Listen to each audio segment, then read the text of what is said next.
Hello everyone, RegiTime here with the second episode of Coaching RegiTime, where I coach myself kind of on the Party Poker 10-0 fast fold tables. I haven't played very much at all since the last video, kind of due to traffic reasons. We saw in the last video we kind of didn't have too much traffic, and just because it's been more playing my own games than I have been focusing on doing this. We said at the start it's going to be a side project. That's pretty much exactly what it's going to be. There'll be times when we get plenty of hands in, and there'll be times when we maybe don't do much for quite a few days, depending on my schedule with work and coaching and other things. So without further ado, we'll get on with it, and today's focus is going to be on forcing myself to play more hands or more positions, to 3-bet more, just to generally try and play quite a bit looser than my typical style is. I'm pretty much a nit. I'm not aiming for any numbers in particular, but I'm going to try and open more hands from every position, and just see where that takes me.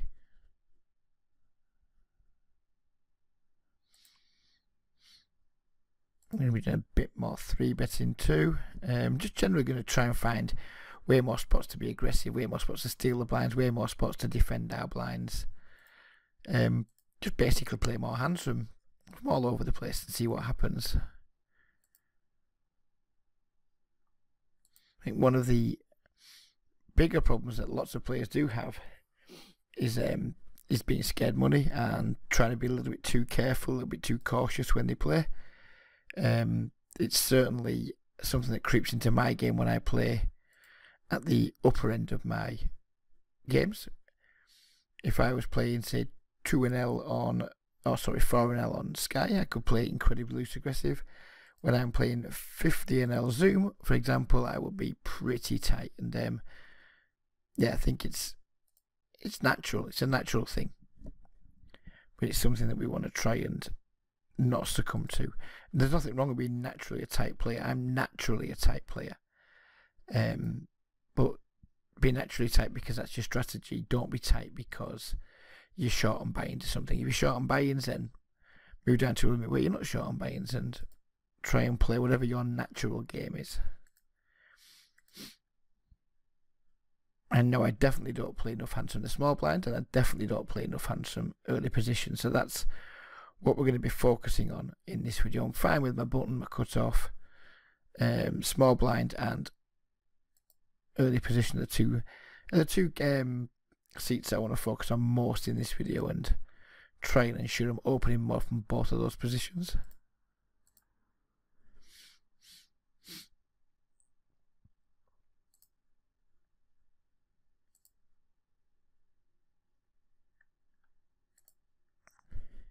That is not a flop for 6-2 suited. If our opponent checks again, I'm probably just going to bet twice, just to put pressure on ace highs and like small pairs, etc. Pair and a gut shot on table 2. We'll be seeing a turn at least.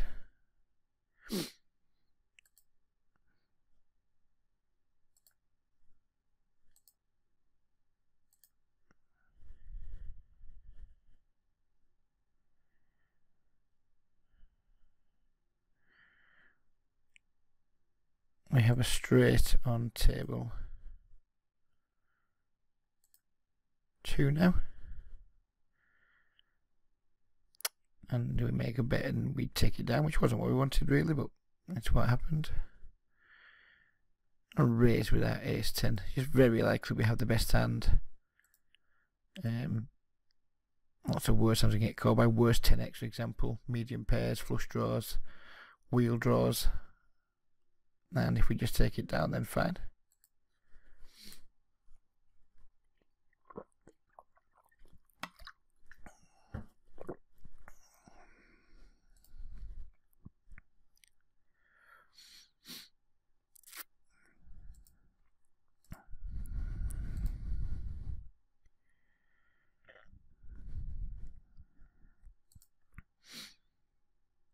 I'm going to stab with my 7 here.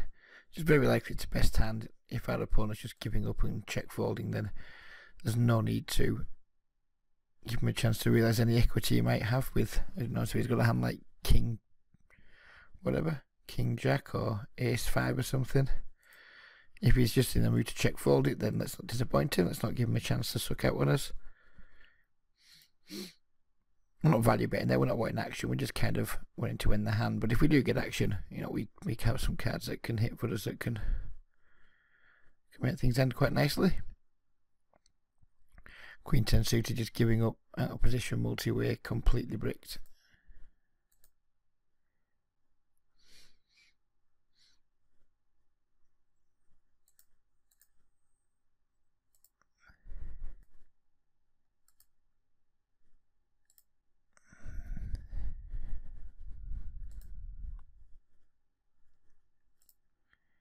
I'm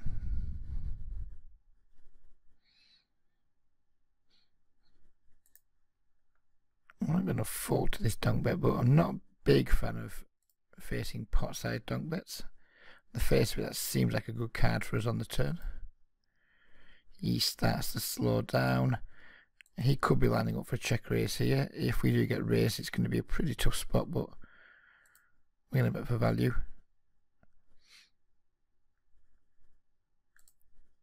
And I think I might just go for it all on the river. If he does have a hand like king queen, king 10, ace king maybe seems unlikely, but I don't think we're losing very often here. And he might just hero us with king 10, king ace, whatever.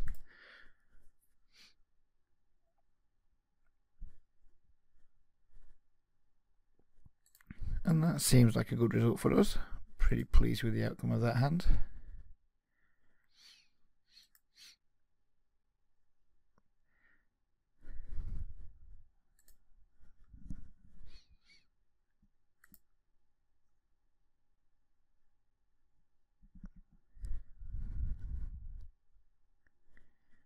So we have the 7-8 suited here versus the unknown.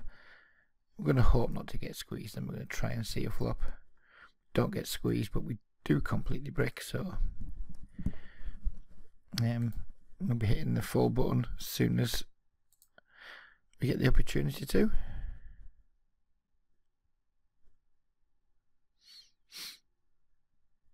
$22.13, hardly that lag style I was hoping to produce, but we haven't really been dealt anything yet that I feel I've made like a tight fold with, or what have you. So we'll see where we are after a few hundred hands. Probably going to play maybe 400 or 500 hands for this video, maybe more, who knows. Might just play as long as the games run, who knows. Ace 10 off, bit of a loose open, but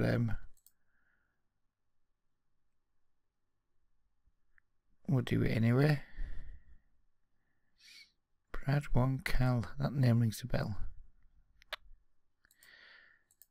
Don't know why, but it rings a bell.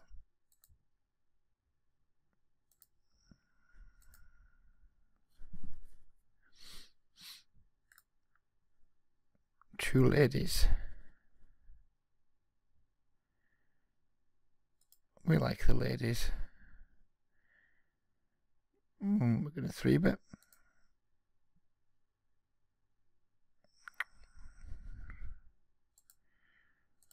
Should just have used the 8 big blind button, but that's what it's there for, Reg. You fucking moron, to save on it's a labour saving device. Pretty good flop for 2 queens. Bear in mind we did start a little bit deep with and held, but not so deep that we're not just going to be shying away from getting it in. When we see bet this board in a multi-way pot, it's pretty obvious that we have a decent pair of some description. I mean, it's super unlikely anyone's just going to blast off here with like ace king and ace jack. So I'm just going to bet that a little bit bigger, because I'm not super balanced here. There's just not very many bluffs I'm going to have at all. So there's a spot where I'm just not going to have many bluffs. There's no reason to like bet much smaller, in my opinion. Others might disagree, but if I'm not going to have any bluffs there, then there'll be any point try to weaken my range by making a smaller bet doesn't make a lot of sense to me. Well, the guy's on 3-bet patrol today.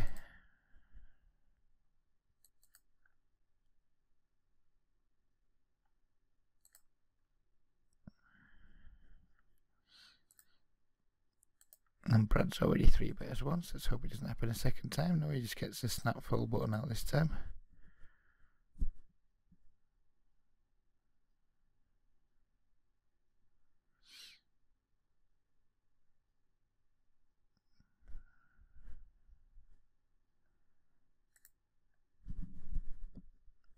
Just holding on here in case the fish in the big blind calls. Normally 5-4 would be a snap fold.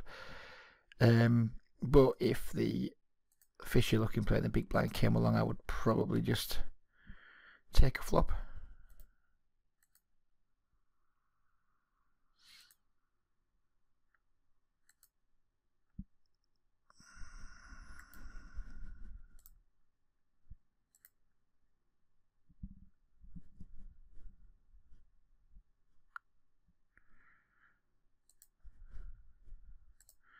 Three-quarter pot size bet with some backdoors.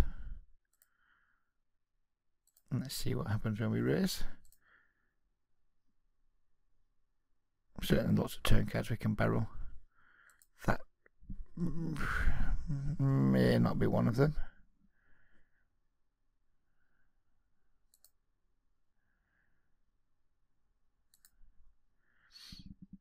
No, don't think we're going to get too many folds on the 9 on the Queen 10 X, and we're just giving up. I don't think we're getting Ace Queen to fold too often on that run out. Flop the nut flush draw.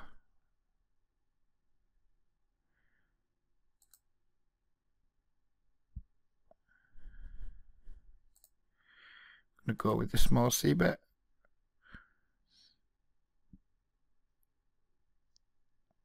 Call a raise if we get raised. We can barrel some good turns. That being a good turn.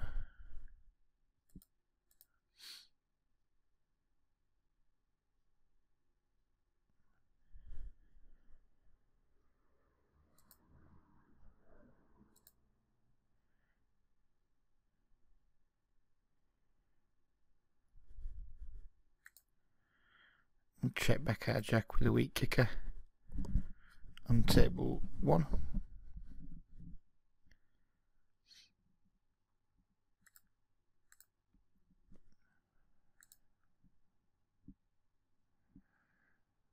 And we're just going to call down and win.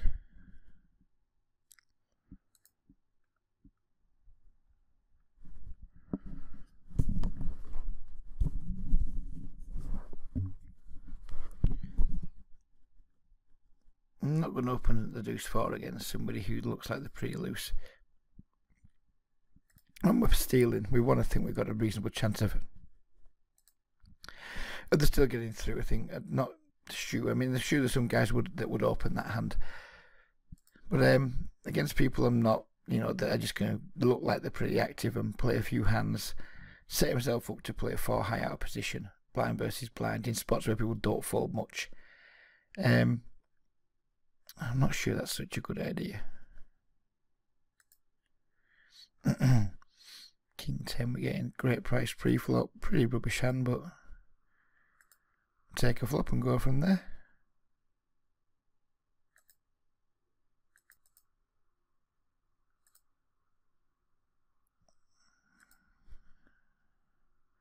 And we have completely missed.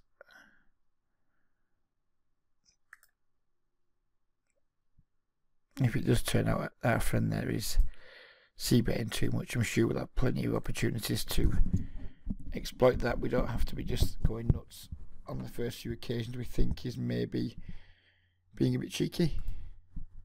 If he still has 100% c-bet after like 8 opportunities, then maybe we'll take a different view with some of our air that has like overcards and what have you.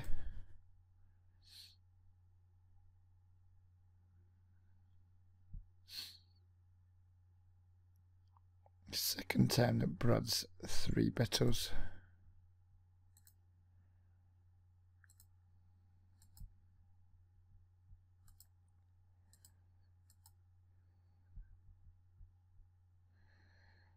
I guess I'm just going to 4-bet.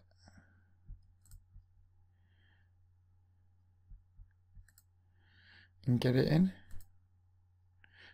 Far from loving it, but it seems the best of some bad options. Here's the traditional age-old no limit hold on problem. You're out of position in a huge pot with ace king and you've missed. We're going to start by checking. And players are better at just like not folding, just like flatting with aces, kings, and what have you in these spots. So it's not a spot where I'm going to go nuts in. It's just really shit situation. We've missed. It hasn't worked out for us. We're just going to fold. We do have quads on table 2 though, which is nice. And we have just less than a pot size bet left. I see no reason to do anything other than put our opponent all in.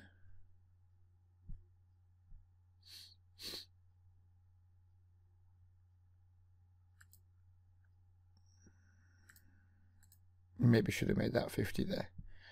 40s maybe one too small.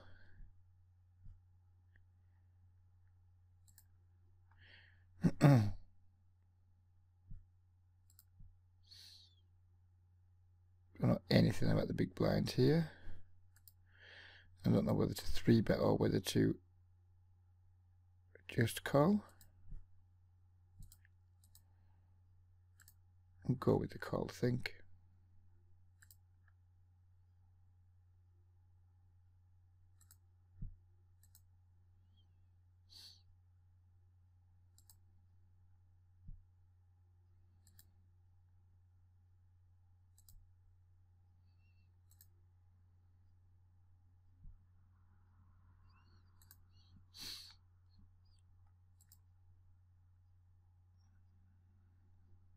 Brad Woncal. I know that name, don't know if I know it because it's somebody I've worked with. I don't know if it's somebody who's got the same name on 888.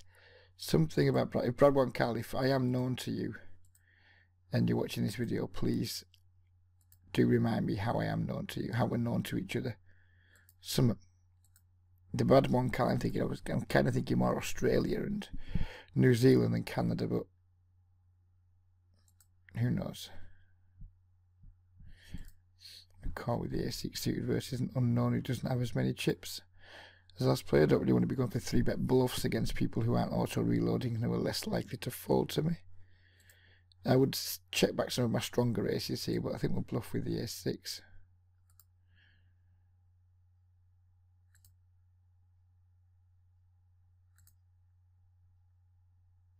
And I suspect we're going to be just paying off here on table 1.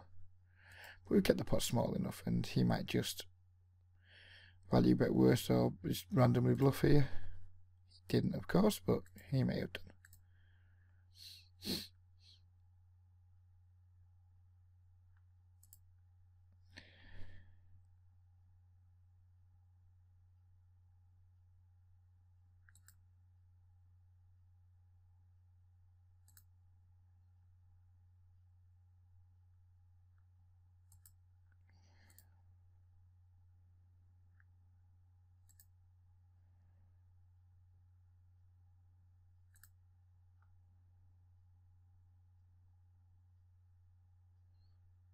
Not really sure what Dillinger's game was there, donking a dry board and just check folding a pretty brickish turn, but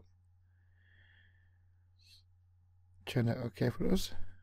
I was contemplating raising the flop, but if he's any good and he's just like donking, well, who knows what. I guess if he's any good, he's just not donking much. But yeah, we don't rep very much when we raise on a board that dry. I certainly wouldn't raise any of my sets there, for example.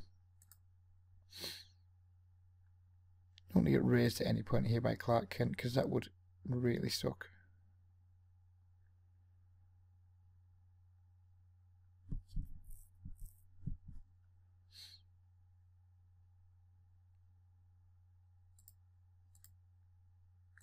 I can just isolate to 4x out of position. My preferred thing is when people limp and I'm in the blind to make it 5x. When I'm not in the blinds, I tend to make it 4x unless there's multiple limpers. I'm not c-betting this board multi-way with not much to fall back on if we get called.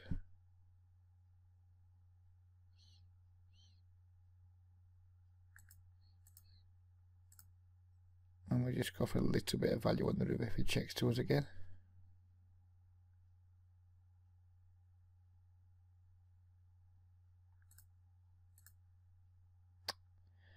Again, feels like we're going to be paying off here.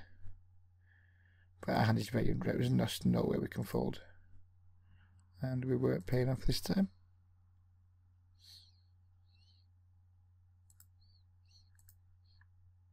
So, these games are way more regular than the last video. And this time around we're doing pretty well in them. It just goes to show that small sample sizes both ways against either good players or bad players. Results are not guaranteed either way.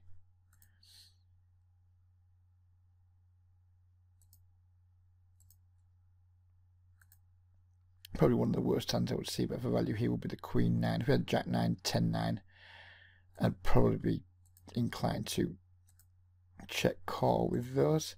7's not a great card. It can give him some more straight draws. He can make some straights. He can give him some 2 pairs. I'm going to continue betting because it's a little bit too dangerous to want to give 3 cards on, and it's a pretty easy fold if we get raised.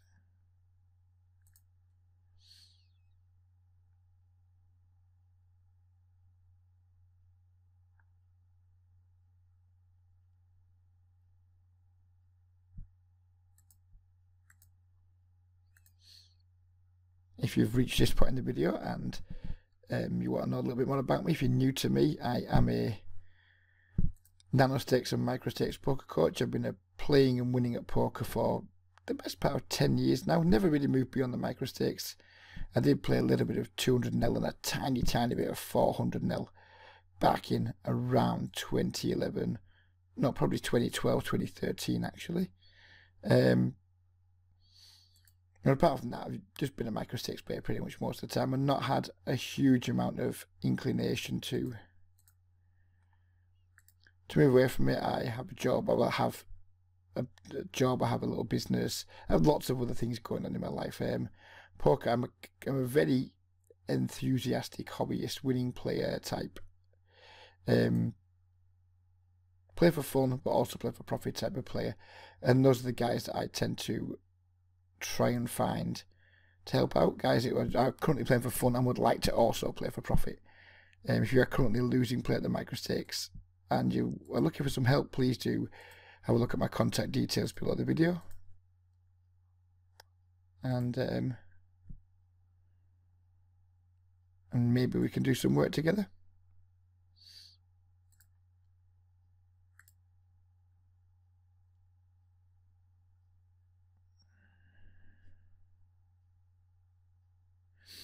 Kind of fucked this up by just checking these aces and him betting 10.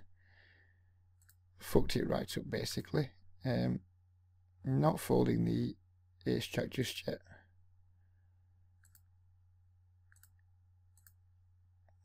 We block ace king, we block ace queen. We obviously don't block kings and queens.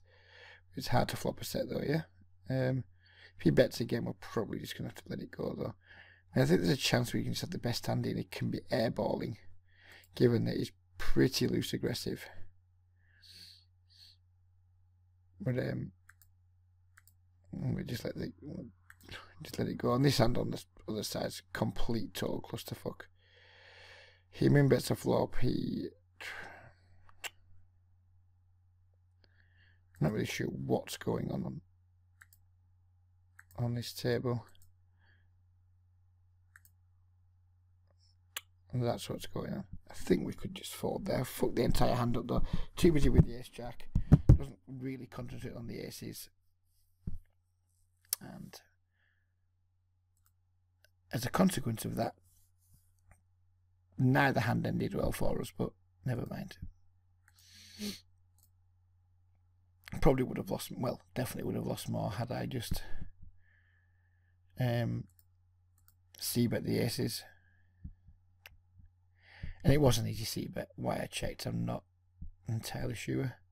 I had to go back and listen to see if I said anything, It's just one of those spots where I think I kind of just autopilot and thought, you know what, let's do a bit of bluff catching for the time being.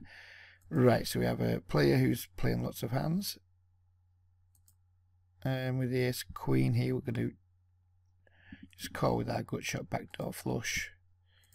We're going to go all in with our ace queen.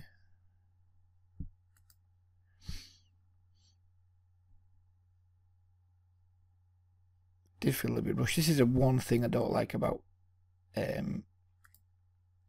party poker. The complete lack of a time bank is, if you are in spots at 2 tables, I mean, I don't know how the people who play 4 tables do it. I'm going to presume they're making a fucking ton of mistakes in marginal spots. Sorry. Because I've made some mistakes already 2 tabling, but not just this session, but previously. It's fine if you're just in 1 pot at a time, you can just chug away, not a problem. But if you're in 2 pots at once, and both of those pots require like more than just basic thought, you can find time running out on you quite quickly, and it's pretty irritating. And definitely costs win rate for sure. And the guys that are 4 tabling these games are just probably some kind of like bonkers volume addicts, because there's no real good reason for doing it, in my opinion. We're getting close to 600 hands per hour. 500 to 600 hands per hour, 2 tabling. I mean, that should be enough for any man. If you want to get 1,000 hands per hour, go and do it somewhere like PokerStars, where at least when you need your time bank, it's there for you. There just isn't one here. There's no extensions anywhere. There's like, what, we've got 7 seconds here. We've got whatever we've got on this table. Yeah. It is pretty annoying. Wow. Is this pool breaking already? No, it's not. 55 still. Feels like tables are taking just a little bit of time to fill.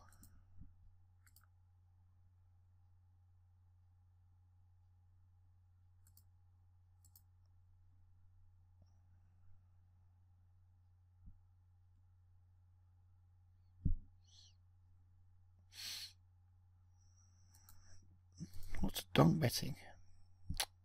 Not lots, but some. Poker 8's probably the best hand here. You're going to bet for value against somebody who looks like they might be a fish. In Youngstar, not going to fall to a raise, I don't think.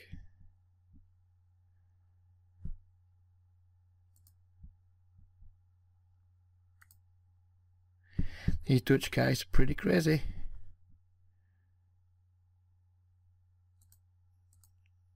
If he just flop me dead, he's flopped me dead. I think I'm going to pay him off though.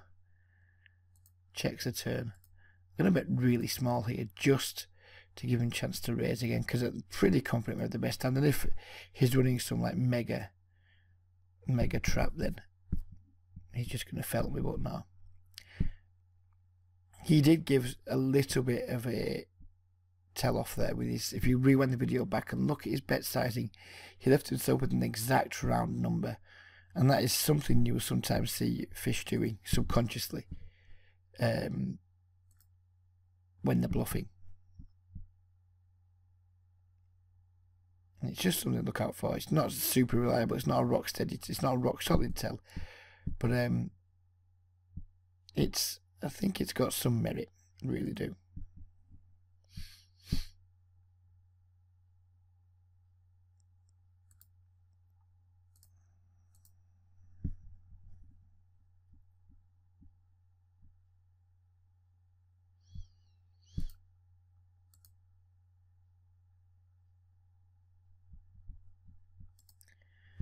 And people could be limping ace-X, but I think it's a better flop for our range than his range on table 1, so we're going to see bet.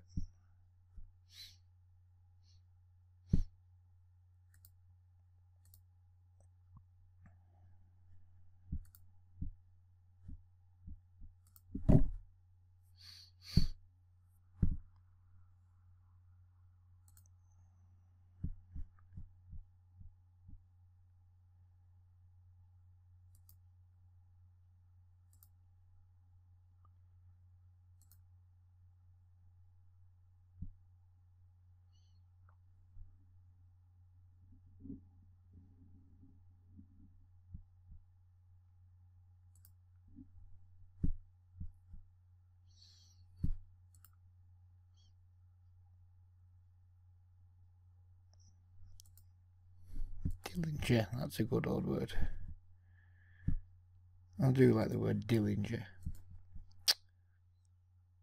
Knitting the blind, so we're going to defend the King Jack versus somebody who isn't reloading.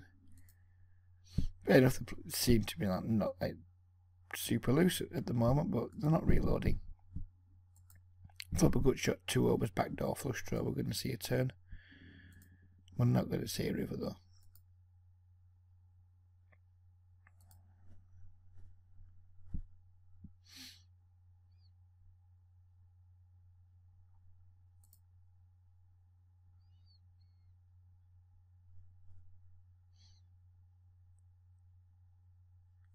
I'm not folding my big blind to a min race from the small blind. As my stats looking so far from opening, small blind to still only 31%. Needs work. That definitely needs work.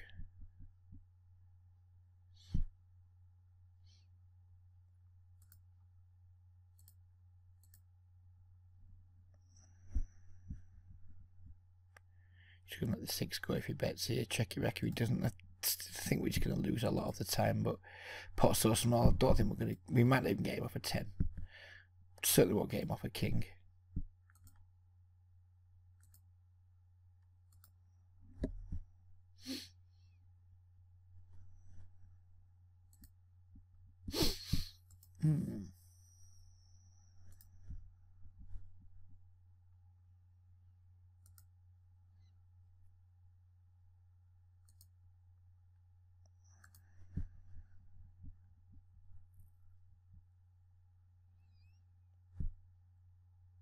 Interesting if Samwise just puts a cold 4-bet in there. He doesn't. We get called. We don't get the greatest of flops. We're certainly not going to see bet him. Like these kind of middle cards, Jack X, Queen X, kind of has people love to call 3-bets with that position, pocket pairs and like high cards.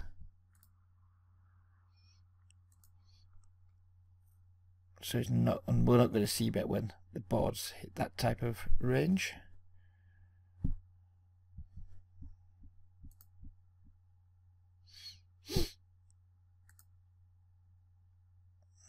He bets the river here. It's going to be close to calling or. And what do I think he's value betting? If he's value betting like pocket 8 or something, we're going to get owned completely. But you could have like King, Queen, Ace, Queen, Ace 10. I have to call there because it's like not really sure what his value betting there on the river. Like Jack X, obviously, pocket 9s, obviously. Made it too easy for me with his sizing there, I think. Not see bet in the pocket 7s multi-way. Don't think we are anyway. We're not folding them 2 1.5 big blinds though either.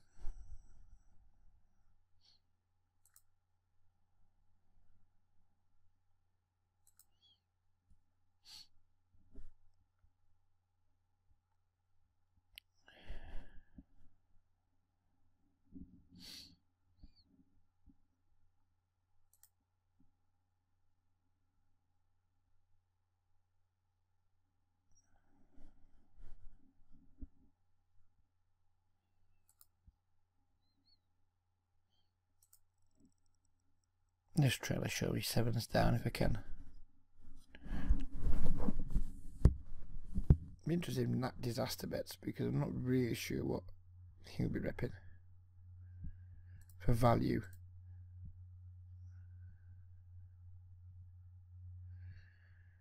Again, we're getting like a stupid price to call here, so we're going to have to call. Don't expect to win a lot, but getting this price, we don't need to win a lot. 9-3.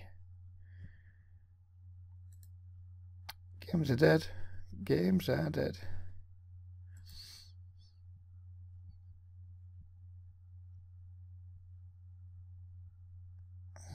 Tin Jack, it was suited, I would open it, but not off suit, not from middle position.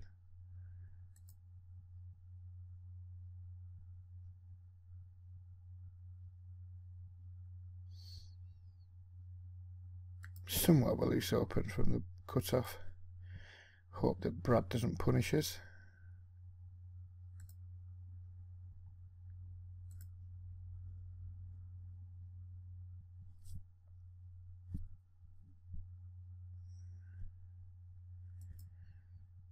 I'm not going to get out of line versus someone who's playing 19/8, albeit only over 80 hands. I'm not just going to like start raising like overs and backdoors versus them. They're not the guys to do that against. We check raise backdoors and overs versus guys who are too loose and aggressive pre-flop and a bit too aggressive post-flop. That's who we do that against. We don't do it against the 19/8s. That's what we don't do. Against the 19/8s, we make hands and we check raise for value. And we make some tight folds.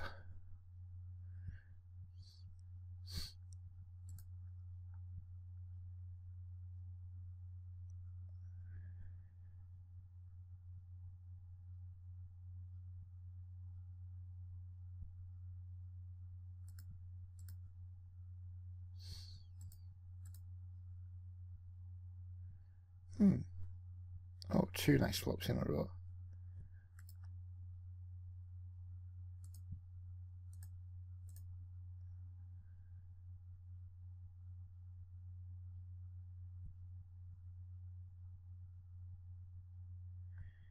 No action.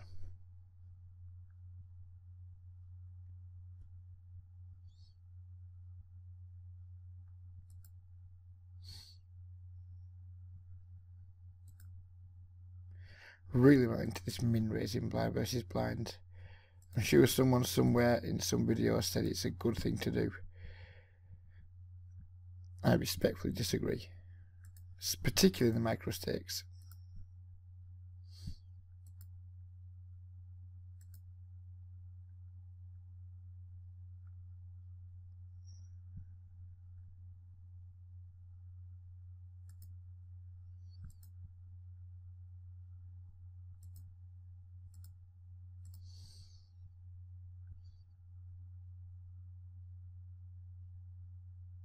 Backdoors and 1 over.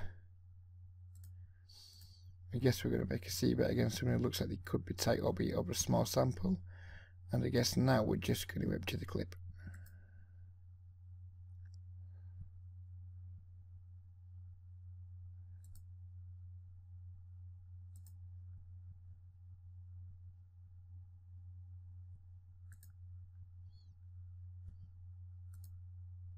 He elected to go off the over there.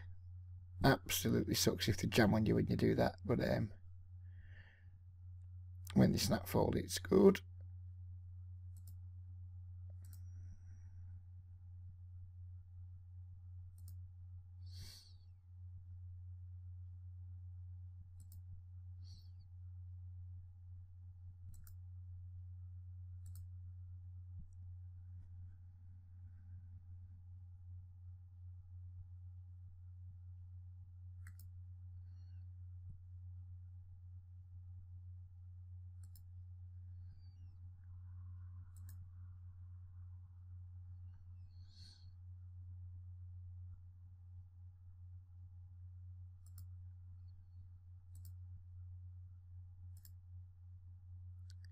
I'm not commenting on all the hands I'm playing, by the way. If you guys see, if anyone spots anything that I haven't commented on that they'd like me to explain, then please ask about. If you could give me the time of the question, so I'm not going looking for it. Sometimes some guys will just like say, I think you could have done this better with this hand, and they don't tell me whereabouts in the video it is. I tend not to respond to those because if people can't be bothered to actually timestamp something, then I can't really be bothered to answer. 8-7 suited, not closing the action. Guess we just fold.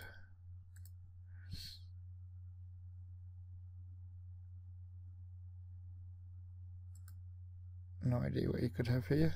Just checks a straight 3 streets.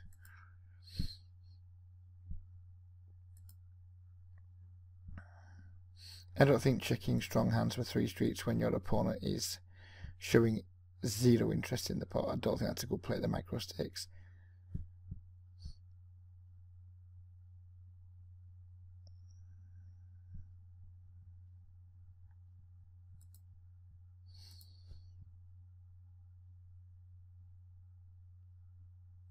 Good shot with the backdoor flush draw on table 1. Depending on Clark's Kent's c-bet size, it checks through. So I don't think Clark has an ace. And we're just going to bet he'd start, kick it off with a bet, as Doug Pock says, and take it from there. Usually the bet's enough just to get the job done, which it was. And when it isn't, we sometimes turn the nuts.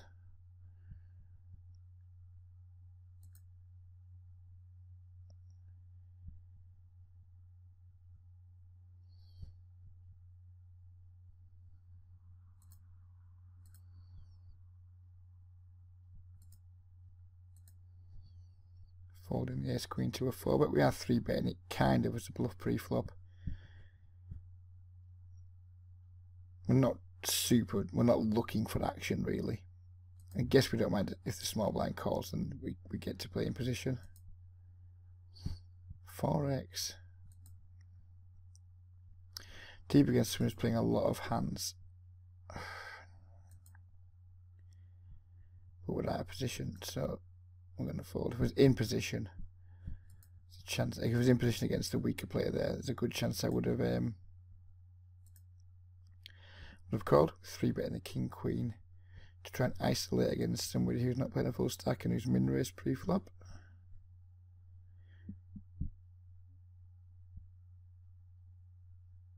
And we don't flop too well. And that's not a particularly good barrel card for us on table 1, so we're just going to check back. I'm going to bet really quite small on table 1, just to try and make him fold like pretty much anything that isn't an ace. Try and get the job done that way. Certainly make him fold some better hands sometimes there, some like pocket pairs and what have you. A lot of the time he's just folding a worse hand, but we don't mind that.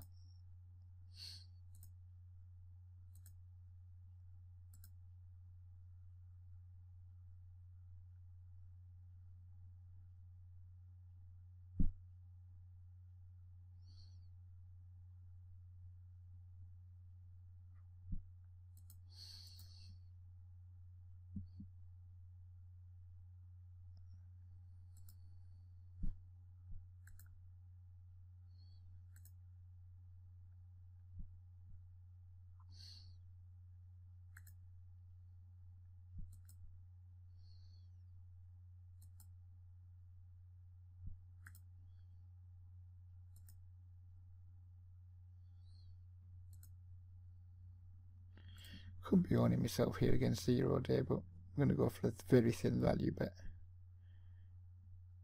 Hoping he just called it with ace high or something. Our 3-bet hasn't worked against 0 day, and we don't get a good flop for our hand, so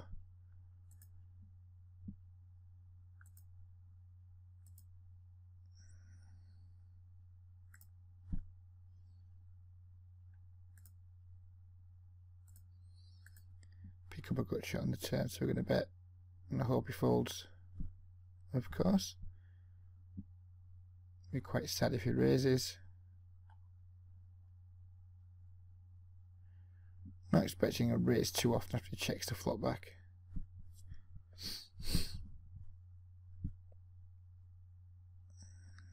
The key to these games is just like being aggressive when people are being weak and trying your best not to pay off, especially in the big pots. If you manage to control the pot size pretty well, we can call some small river bets and things when we think we might be at risk of paying off. But to try to avoid paying off in the big spots, try and pick some smart spots to bluff. And just like don't be too in line, but don't be afraid of getting out of line, you know, in spots where you just feel that it'll work a decent amount.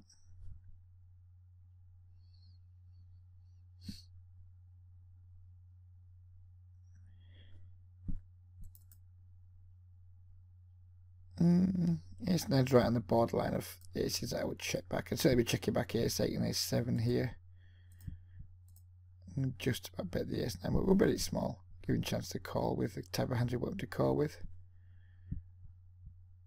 Not particularly worried about him having the wheel here, but we don't really have a 3 street hand.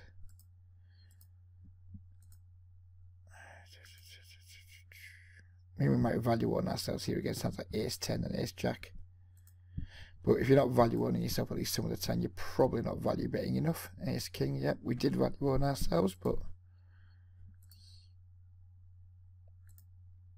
yeah, sometimes you just, I mean, if your bluffs start getting called at least some of the times, and you're not sometimes value owning yourself, you're probably not bluffing enough, and you're probably not value betting enough. That would be my throwaway line to that. There's clearly more to it than just that, but as a general rule, I think it's a reasonable statement to make. Not value betting enough is, wow, 7/5. We have Jack Queen suited. Almost want to fold it. Unquestionably one of the biggest leaks of micro stakes players, the ones that come my way, especially when I run, if they have like a decent database, failing to value bet rivers is easily one of the biggest leaks that I come across. One of these used to fix, unfortunately, so and you can make some really big gains with it. Just run a database, check yourself, just get in your database, put did check river equals true and one hand equals true. Just see how many winners you're checking and just see how many spots you think maybe could I got some value there, was I a bit timid, etc. It's a nice filter to run. I'm going to bet twice here. Now once David doesn't bet the turn, it's very unlikely he has a very strong hand, and pot bets check twice, so he's probably folded. And that was a beauty of position right there.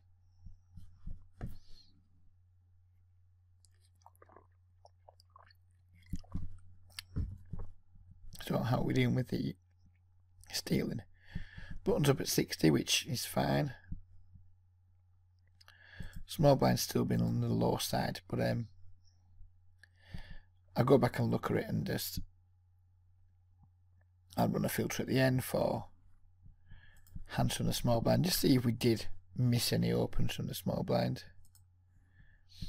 We might actually do that on video. We might add that to the end of the video. No, in fact, no, we'll do it in when we get to about 5,000 or 6,000 hands. Seems like a good time to do it. I'm trying to look over like 300 odd hands, just 50 orbits or so. Not going to tell us very much.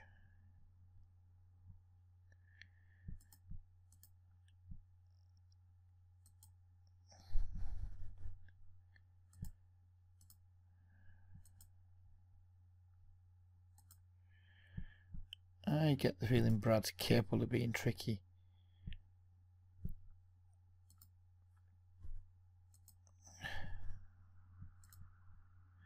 Again, it's one of the situations I think Brad could raise and we have to fold. I think sometimes you can call with a better hand too. So again, this is a relatively thin value bet. I can't think of too many worse hands Brad can actually have that can call here actually. Unless he doesn't believe me with like King Queen or something like that.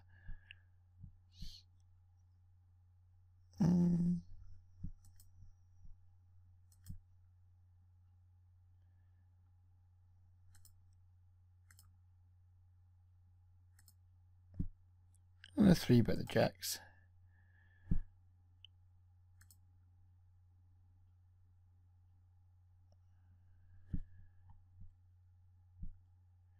It's closer than, well, I feel it's closer than some of you guys might think it is there. And he just goes all in, and 9 to win 14. We're getting a really good price in our money. This dead money kind of compensates it a lot. For the times he's got ace king, that we're flipping over a lot more money, but I'm gonna fold. Bollocks, it's a jack too. He did have ace king. Yeah, it's a pretty nitty fold by me there.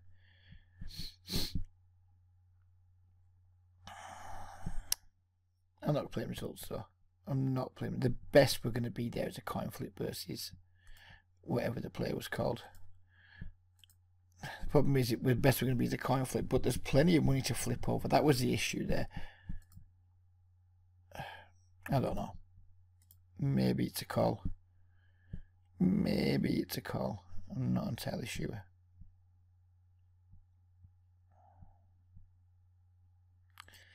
Yeah, that one's going to bug me for a little while, I think.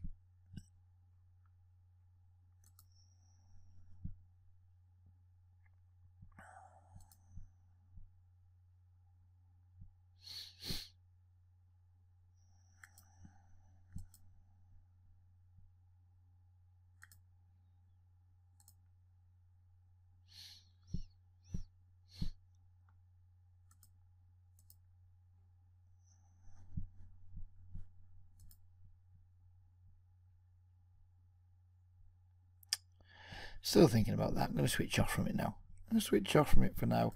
I would be interested in you guys' opinions. I mean, it's going to be hard because you're going to be quite result orientated, I guess, but because it's hard not to be result orientated there.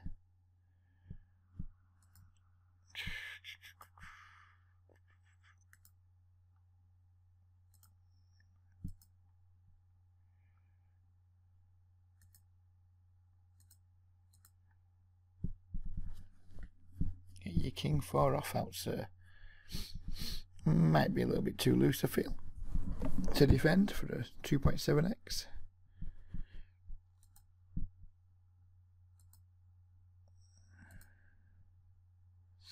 Not in love defending the king queen off, but we're in position, we're a little bit deep. If he bets his flop, we're just going to fold, of course, but I think it's fine in position, deeper. I think it can be fine to, well, not can be, I think it is completely fine to defend it.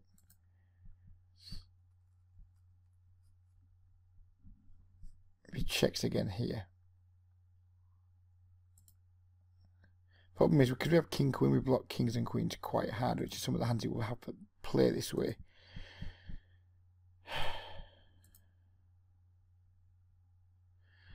I don't think we have showdown value, so I'm just going to bet twice. And if we own ourselves, we own ourselves. But you just said it's not folded, so I mean, maybe we made him fold the best hand still. Maybe we got a bluff through.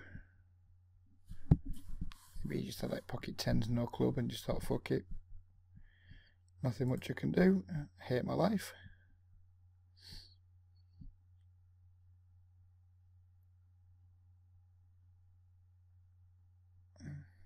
I'm all in. You're going to win that pot. So you're going to win a lot of pots when you do that. If you want to win a lot of pots at poker, go all in all the time. You'll lose off absolute fucking fortune, of course. You'll be the champion at winning pots. You'll win tons of pots. You have a fantastic red line. Green line might be a little bit weak though.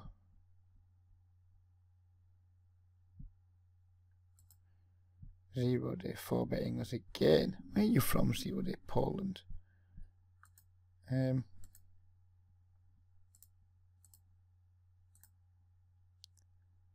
Let's see what's going on. I mean, he shouldn't ever be bluffing when there's a short stack in the big blind.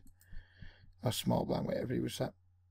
He should just about have 0 bluffs in his range when there's a cold call, I guess we'll soon see. Well,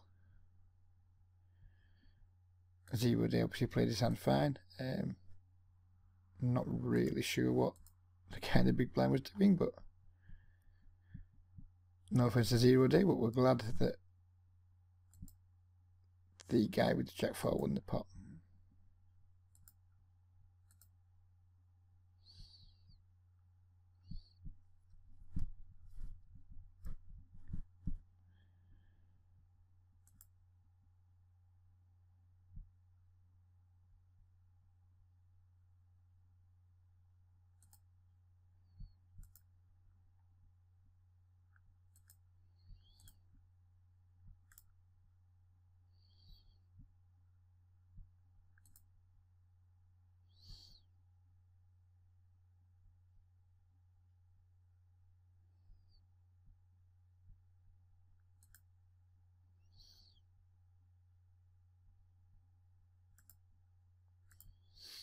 Don't we get more than 370 hands per hour at these tables? Well, we haven't played an hour yet. We're probably 7 minutes off the hour because I had like a 2-minute preamble, didn't I? And what have you? Yeah, see about here just to try and collect any dead money.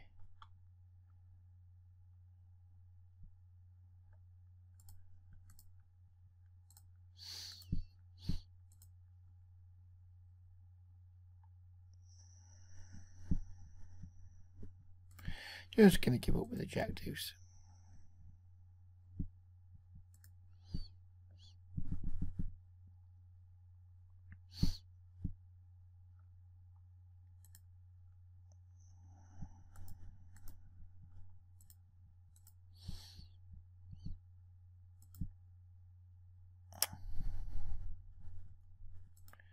That is not a good flop for king jack offsuit. He bets 10 on the turn.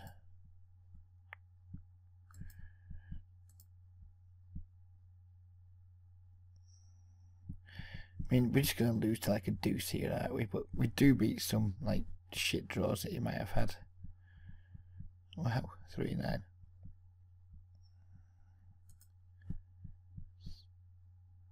So these games are pretty good. Kind of the only trouble spot we've been in like that I can remember from the video is kind of the ace king where we fought a bit out of position and we missed, and what do you do? And the pocket jacks that we squeezed and folded to the jam. We've only really been put in two toughish spots, and we weren't even really put in a tough spot with the ace king. It just is a tough spot. It's like we miss in a 4-bet pot and then we just have to check fold. And it's not even that tough to check fold. It's just like emotionally difficult to do.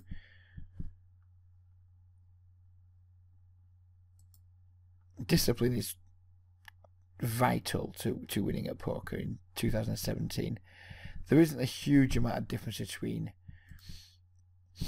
my technical skill levels, the best players' technical skill levels in these games, and kind of like the moderate regs technical skill levels. There isn't like a huge fucking like chunk of sort of begin there. Yeah, there's a difference, of course there's a difference, but it's not enormous. It's not like mega different.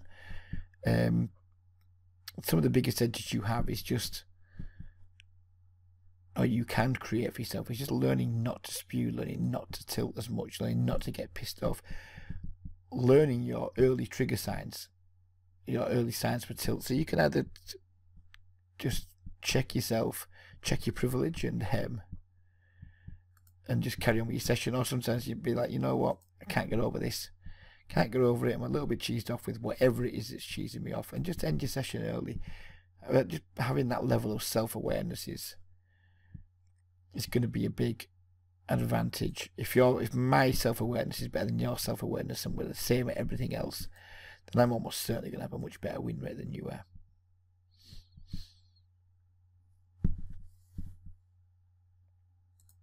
Self-awareness, discipline, control, bankroll. This is where you can get an edge on your opponents in 2017. You gain edge in those areas as much as you do anywhere else.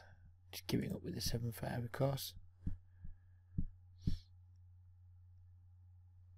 Clark Kent looks like he doesn't 3-bet a lot, so we just take a flop with the king-queen suited, hopefully. Clark Kent does 3-bet. If he bombs it, we're going to have to fold.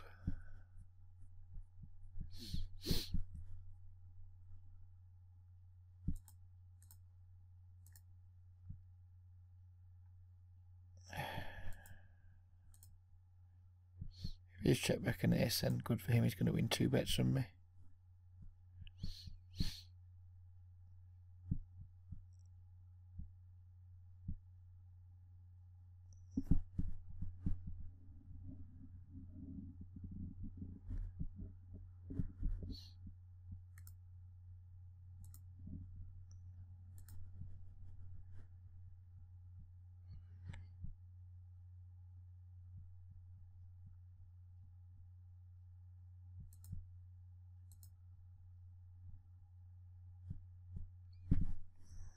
Not the best of boards for King Jack. I'm going to bet once, so we're going to double barrel on like a queen, king, jack, ace. Basically any Broadway card, we're going to hit that double barrel button.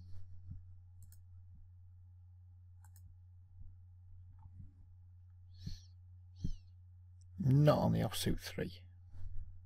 Well, not even offsuit 3. A 3 that brings like another draw. It's not going to be the card we're looking to barrel, and that we're just going to fold.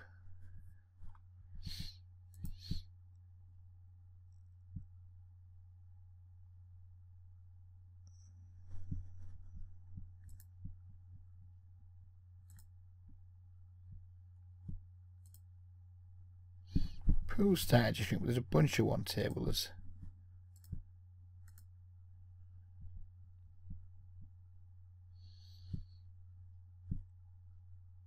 But I think we're going to call it a day for the video. We don't need like 2-hour videos of 10-0. I'm probably going to play a little bit longer, but I think we're going to call it a day for the video.